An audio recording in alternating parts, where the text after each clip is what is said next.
Bande konangai mbote na bino banso esika bozwami bozali kolanda ngai l'émission na biso ya mokolo malelo.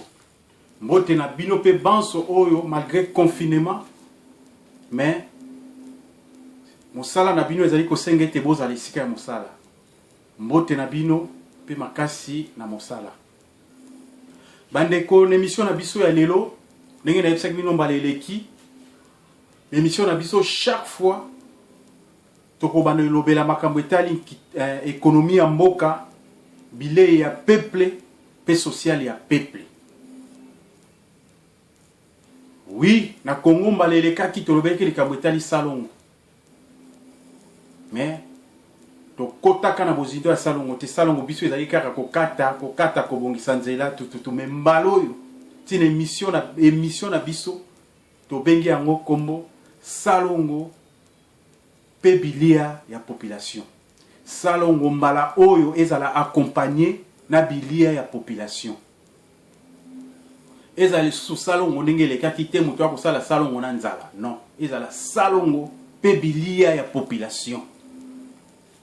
Tina émission na ngai oyo, na émission na biso oyo to bandolobela nde likambo etali mosala salongo kolia ya population pe vie sociale ya population pour population azwa pe occasion azwa pe a profiter pe lokola population ya bamboka mosusu peuple congolais pe yepe akoma ko sepela lokola peuple mosusu pe asepelaka na kolia pe na ko vivre malamu.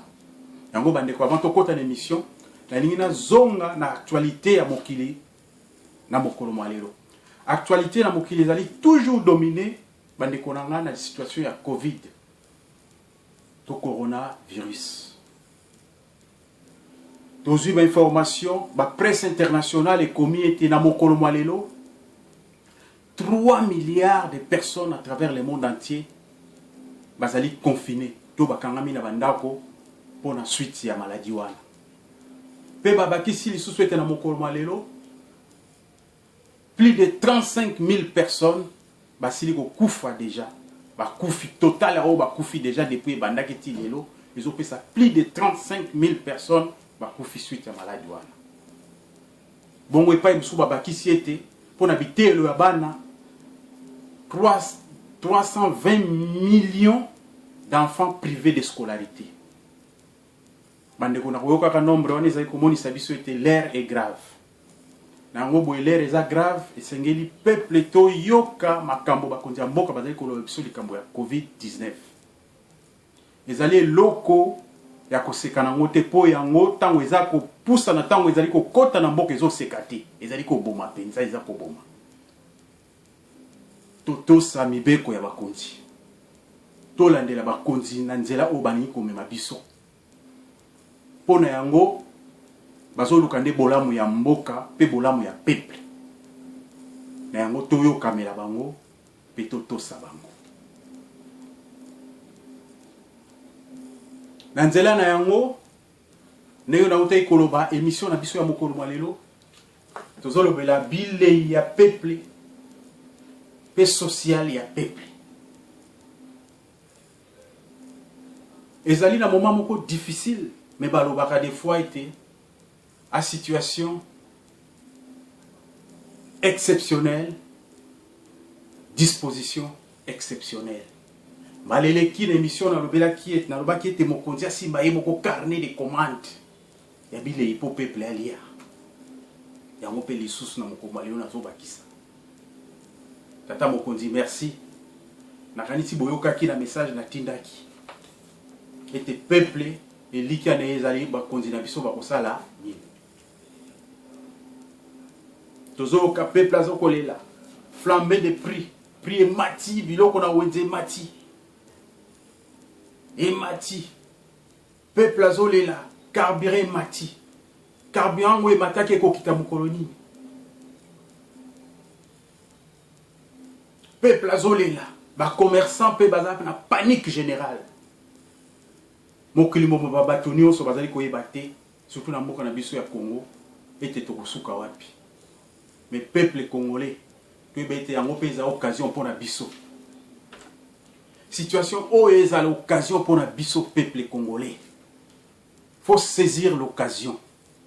Depuis Kalato hésita qui mingi pour l'agriculture na biso. Or que ma casse ya mboka ezali nde agriculture. Tolongwa na agriculture familiale. Ya biloko mike kaka kolia mike des fois kutu pe bimicité. Tole kasikoyo na agriculture ya enrichissement.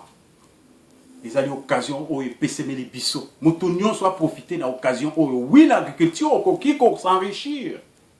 Ceux qui n'ont pas cette émission, peuvent insister dans le parce que dans le monde, il y a des agriculteurs qui s'enrichir, qui s'enrichir dans l'agriculture. Dans la Côte d'Ivoire, ceux qui sont agriculteurs, ils sont respectés. Le peuple congolais, c'est l'occasion. Dans l'État, pour saisir l'occasion, il peut l'émission dans l'agriculture. S'il faut même que nous mettre la terre en disposition, pour la paix place à l'année là, pourquoi pas?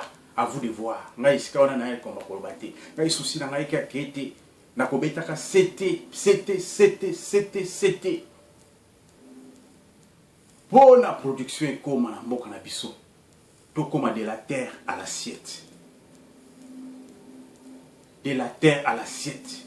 Na mboka na biso Congo na kala. To bade kolia ngonga misato. Tongo midi poko. Lelo habitude wane koma lokola elongwa etikala te. Mais pourquoi ezala te na Congolais kaka alors que na ba mboka mususu na pusani pembeni na ba pays du Sahel ba pays ya pasi baza kolia tongo midi poko nazali ki étonné alors que biso to na ba moyens to na ba possibilité to nyonso ezali vraiment possible bana mboka total la ka mokonzi te la biso assiette na tongo miliki midi tolé pourquoi tolé non biso pe c'est l'occasion biso pe zali moment to profiter na lobi ndenge na toloba tolongwa na agriculture ya biloko mike oui to sala ki ba cop ezalaki oui mais tala ba cop esike memi biso presque na rien to zangi biloko akolia c'est l'occasion to koko créer ba leadership ya sika na makemo itali agriculture to koko créer makambo sika na o itali agriculture pourquoi pas. Pourquoi pas? La production, conditions de vie, n'a pas changer. La production, tu peux t'enrichir. Agriculture familiale, donc dans l'agriculture, il y a un enrichissement. Plutôt dans l'idée, ils sont possible. Ils sont possible. Surtout, tu es makasi. Tu as mis pesi na eloko ango makasi. Tu as travaillé à l'État. L'État paye. Yeba nengo kanti la peuple pona peda peuple à s'accrocher dans likambango parce que to ko tal la kaka l'état té né na lobaki d'émission na biso mikoleleki na émission mikoleleki était mboka Congo RDC za mboka monene président Yemoko vraiment la réalité a kokate pour président long ils ont un effort collectif surtout dans moment où totika ba discours politique. Il n'y a pas nulle part, côté, discours politique. Nous ne sommes plus en période de campagne. Et ça, un moment où tout le monde, les mains dans la pâte. Tout le monde, les mains dans la pâte. Tout travailler. Tout peut s'en avoir idée à bien. Pourquoi pas idée à bien? Tout peut s'en avoir idée à bien. Na c'est pas le mingi quand même.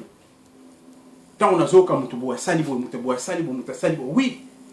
Avec les peu de moyens, le quoi nous tous et le quoi on a nous payer 8 GT à moi kilo, pourquoi pas tomber bon et puis un jour on verra ce que ça pourra donner. C'est plus quand même comme on a geste ya maman Olive na ba pondu bien que na niveau na c'est tropé et kokité mais à sali à meki mais bon c'est tropé quand même maman na niveau ya yo faut au moins hein, bah conseiller agricole il faut au moins qu'on voit un peu à niveau mon agriculture sectorielle to agriculture mon à niveau industrialisé to agriculture oui c'est possible agriculture industrialisée na niveau yo maman faut qu'il ne peut pas musika mais longo ni quand même na oyo sali maman Denise Epé côté na autre côté la paix yo oyo comme exemple. Bino déjà boza ba niveau à l'écolo et sengeli bo l'acception peu exemple moko ba niveau à l'écolo et koza que na niveau sectoriel pourquoi pas bo aider pour développer secteur tout un secteur pas elanga moko ya moke mais bo développer tout un secteur mettre les moyens pour le secteur agricole, mettre les moyens pour une activité industrielle agricole, mettre les moyens pour créer les emplois dans les domaines agricoles. C'est possible à niveau de bino mama. C'est possible. Tout comme il y a un moment où les alliés étaient, nous a apporté pierre pour nous édifier Mboka. Nous avons technique pour structure Sika. Technique pour structure, nous avons fait en agriculture. Donc, il y a une fermeture des frontières. Quand il y a été Bikolo Mingi et Kangi ba frontière pour et servir dans le marché national. Dans la Russie, il y a une mesure pour limiter l'exportation, pour voir même qu'on interdire. La telle qui a Serbie, il y a une mesure pour l'interdiction, il y a exportation où il est palme dans Bango. Dans le Vietnam, jusque-là, il y a une limitation temporaire pour l'exportation de rien à Bango. Biso ba frontière Kanami. Merci Tata Mokondi na mesure wa nos humains na kosenga na ba douanier pa ibozali biso na bino ezala ni balé na ba frontière. Bota la bina tinete biloko kolia ezala na mboka etika na mboka. Production c'est ezala nécessaire mboka pour mboka zo valeur pour mboka zo makasi et senga la production ezala. Tant que zo produire yango me rappelle plein emploi. Muto azo produire azo ko apporter plein emploi. Plein emploi yango salaka et pesa ka rareté. Il y a des travailleurs. Tant qu'on rareté des travailleurs, ils allaient et qu'on pèse à que bateau bazali ko embaucher ba patron. Tant qu'on embaucher, on proposer un salaire. Il y a bien parce que à la difficulté à cause ba sali plein emploi. Ba sali baza moké à le salaire pe et komata. Donc pour ba sali ba komamike peuple congolais ils allaient ngonga na biso to créer emploi. Créer emploi na yo na musala no ya ilanga. Ceux qui ont des moyens pour développer le secteur agricole, pour développer l'État si a moyen qu'on mette en disposition la terre. Comme ça, le peuple entreprendre dans le domaine où on a courage à peuple congolais, ou le peuple entreprendre dans le domaine de l'agriculture. Tout comme on est coupé ça élan. Pourtant, on a produit, production, il y a un enrichissement. Donc comme on a qui peut-être qui n'a moyen mais bazui ba comme il a bozui ba comme il produit ba comme il s'enrichir aller provoquer un effet d'entraînement tu comme on appelle boka pezui élan ya ko longa na vie a pasi ko liango ngamoko tu mo to koti na bangonga mi balé après ngonga misato aller pepe mboka pezui élan mboka ki tout est possible ils ont une détermination na biso courage na biso ceux qui ont des moyens. Topé cet exemple, créer les emplois dans le domaine agricole. Bamisoupe bana moyen mingi tel que possibilité zali à ma belle to courage na ye. Crée ton emploi yo moko ndeko na ngai congolais. Créer emploi na yo, c'est possible. Créer emploi comme un patron pe yo comme ça patron ba benga agriculteur un jour. Ozo produit ozo teka. Ozo produit ba sac ya loso, ba sac ya maïs. Ba sac il y a ba manioc, ba camion, il y a ba ananas, c'est possible. Ba camion, il y a ba avocat, ba camion, il y a ba manga, ba camion, il y a ba nana. Mboka na biso, ils ont mboka moko, où ils ont qui un climat ya bien. Tous les maïs, les bandes konanga na point wana. Ngai makambotali, ba minéraux, c'est dans le lobby kangote. Ngai eloko na kobetaka nango c'était zali agriculture souci na nga pe posa na nga cri d'alarme na nga ezali congolais tozwa conscience responsabilisons-nous face à mabele tozanango face à o tozanango pe face ya étendue vert tozanango bamboka msuna ototangela bino exemple à pays du Sahel bamboka wana bazana na étendue vert. Il y a ma belle qui toque le voit ce sont des pays désertiques. Mais ce qu'on tali babilanga bazana on a un pays désertique même moi-même ça m'étonne. Alors que biso dans la vert mais côté là on a ma capacité. Ça c'est un monde à l'envers bandiko na ngai. C'est un monde à l'envers. Tout sangana tous les longo to tonga mboka. Tout tika ba discours politique ya politicien ya pamba discours politicien ya pamba. et que ma biso nulle part et même biso nulle part mboko ya ngwana ezokita toyoka toli muto yoka katoli te mutu oyo boyi koyoka avertissement pa boyi kolanda ndenge bazo ko avertir ye akozwa sagesse te muto po azwa sagesse esengeli ayoka ba remarque na ba avertissement toyokana merci monsieur Martin Fayulu nayokaki opesaki proposition na cadre social de manière que l'État a réduit train de vie à l'État pour mon etika. Merci. Merci peu d'un côté ndeko matata ponyo bien que balaksaki o misapi mais merci quand même toto ngamboka na ba idée. Opesaki pe idée réduction to gel et effectif de l'État. C'est bien. To pesa na ba idée bien. Ils ont un moment moko ba ka zamba ezali kopela. Kake zobeta na mokili. Tempête bimi na mokili. To simbana. Serrons-nous, tous se serraner coude à coude. Pour tout les misamboka. Tous à la bateau bazar qui va dépendant tenir dans le bas qui va les qui. Tout dépendre dans mon tout, tout dépendre de l'école on a moussouté. Coutu Congo des fois bimisaka a aidé. Bikolo moussousou bandikonanga. Pourquoi tout dans un niveau non? Un jour peut-être nzamba retourne biso. Après ça que biso mabela kitoko. Biso to pesi nini. Naba oyo bazala mabele ya mabe. Biso to pesi nini naba oyo bazangaki. Zamba ko juger biso. Toke ba neloko wana. To éviter jugement wana. Pour se noter que vous allez dire pour na biso. Tous wa maïli. Ressaisissons-nous. Responsabilisons-nous. Tote matoko ne liboso. Banso sima ya tata mokonzi ekolo. Banso sima na ye. Toto ça va mesure na ye. To la na ye mtana signature ya kaye pour continuer na roba kimbaleleki. Makambo tali kolia ya peuple. Makambo tali ba décision yo mtoza na kaye, yo mtoza na signature, tout eza na maboko na yo. Merci. Merci. Merci. Ngai na émission na nga, émission na ko yokola na balasim et émission na nga toujours salongo pe bile ya peuple na social ya population. Titre émission Bosimba salongo bile ya peuple na social ya population. Na répéter salongo bile ya peuple pe social ya population. Libanga na ngara robete que toujours bongo. Toujours mérité quand même le peuple congolais tout à la bien. Sinon un jour nous allons retourner à biso. Na mboka na pesa ki bino bozala ki wat bosala ki ni totika ba discours politicien ya pamba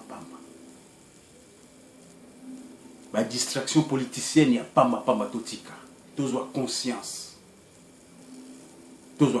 ba mama ba mandi ko laksa biso exemple bien que kokite mais ils a quand même exemple à tenir en compte.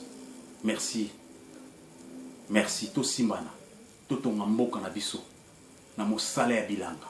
Ezali possible. Ma belle nzamba pesa biso ya malamu. Klimeza ya malamu. Makamunyo ya malamu. Pourquoi peuple congolais anyokwa maka? Pourquoi tozanga ke lokwa kolia? Pourquoi mboko lo wa Congo ezanga réserve na moment oyo? Na moment où il y a pénurie alimentaire mondiale. Congo est capable aller ça. Ce que relève ça moki, aller ça ta quelques mboka ya Afrique. Bande konanga. Hein? Dans le moment où il y a pénurie alimentaire mondiale, ils ont dit na Covid. Parce que pénurie alimentaire, il cause la pénurie ma casse sous. Ah, et ceux qui vont terre, ils ont y a sous. Donc, faut se préparer vraiment vite fait. L'État, gouvernement, c'est le moment où il y a des mesures, qui va mesure pour encadrer le secteur agricole, mesure pour stimuler le secteur agricole. C'est le moment. C'est le moment, il faut prendre des mesures d'urgence. Pas seulement d'urgence dans le cadre sanitaire, mais mesures d'urgence dans le secteur agricole. Ah oui, hein? Pour disponibiliser ma terre. Même dans Kinshasa, dans la ville, s'il faut qu'on réquisitionne qu'on tient à disposition pour la colonne, qu'on tient à disposition du secteur agricole. Pourquoi pas? C'est le moment. C'est le moment. Profitons de cette occasion pour nous tous de restructurer l'agriculture. Nous avons trop traîné les pieds et puis tout tirer la tissima. Donc, comment même pas dans le niveau agraire, même pas dans la mécanisation. C'est le moment de rattraper le retard. De retard mingi. Peuple a besoin de valeur dans la production. Si le peuple produit, production est pèse à peuple paix, production est pèse à peuple richesse, production est pèse à peuple qui vient et sengo joie. Ce qui est aux anges biloko wana ezali passe. Yango bande ko nango tous conscience. Ninga autour loba, les mains dans la pâte. Les mains dans la pâte. Poto bingisa bilei. Ko uta na mabele et yana basali na biso. Peuple congolais alia. Peuple congolais alia, peuple congolais akoma kotonda. Peuple congolais akoma kotonda. Les responsabilités à biso nyonso. Tous les Congolais ici capsule tozwami. Ils ont responsabilité na biso pense. Ils ont le devoir na biso to bunde tumba wana. Bileye uta na mabele et comme on a basani na biso, c'est possible. La courage na biso ba Congolais, c'est possible. To bunde tumba wana. Merci pour Nadelo. Merci pour Nadelo. Na kobetaka toujours c'était dans Italie. Bileye ya peuple. Mon salaire ya peuple salongo. Et social et à peuple. Souci nangai, ma casse ezali peuple congolais a comme une mentalité à kosala. Salongo na modèle à kalaté nenge zalaka salongo to sana libumu nzala. Non, et comme salongo na bile na libumu. Salongo na production. Salongo na ko bimisa, na ko lia, na ko teka, na ko zwa mbongo. Changement ya vie. Mokile kamwa. Peuple congolais kamwa. Ah, yo musala bilanga ko komi ko zwa boy. Ah na musala la ngosombi TV. Ah na musala la ngosombi boy. Ah na musala la ngosombi lopango. Oh sombi mutuka. C'est possible bande konanga. C'est le moment. C'est le moment. Ce que c'est ngo kanga sentir pour nos kota na likambo ango ton activité ango c'est le moment. Serait même sentir dans un premier temps. Oh se sacrifier oh kota na copie yango bilanga. Bon mikolozo ya tokoyeba. Oazaki na tort, na oazaki na raison. Merci pour nous parler na suki boy. Bala si makakande pour ça sur émission mususu. Botika malamu. Bye bye. Ciao.